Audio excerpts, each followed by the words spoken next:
Netflix, prime video, జీ5 వీళ్ళందర్నీ Ambani ఒక master స్ట్రోక్తో వెనక్కి నెట్టాడు. 2022లో అంబానీ ఒక రిస్కీ డిసిజన్ తీసుకున్నాడు. ఐపీఎల్ డిజిటల్ స్ట్రీమింగ్ రైట్స్ కోసం వేల కోట్ల రూపాయలు పెట్టుబడి పెట్టాడు. తర్వాత ఐపీఎల్ని జియో సినిమాలో చాలా మందికి ఉచితంగా చూపించాడు. దీంతో కోట్లాది ఇండియన్స్ మొదటిసారి ఓటీటీలో ఫ్రీగా లైవ్ క్రికెట్ చూడడం మొదలుపెట్టారు. కానీ అసలు మాస్టర్ స్ట్రోక్ ఇంకా మిగిలే ఉంది. 2024లో రిలయన్స్ డిజ్నీ ఇండియాతో మర్జర్ అయింది. Jio Cinema, Disney Plus Hotstar కలిసి జియో హాట్స్టార్గా మారాయి. IPL, ICC tournaments, Disney, Marvel, HBO, Star Sports, ఒక యూజర్కి కావలసిన ఆల్మోస్ట్ ప్రతి కాంటెంట్ ఒకే యాప్లో దొరకడం మొదలైంది.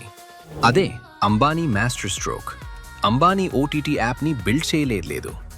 ఇండియన్స్ ఎక్కువగా చూడాలనుకునే కాంటెంట్ని ఒకే చోటికి తీసుకొచ్చాడు. అదే జియో హాట్స్టార్ సక్సెస్ సీక్రెట్.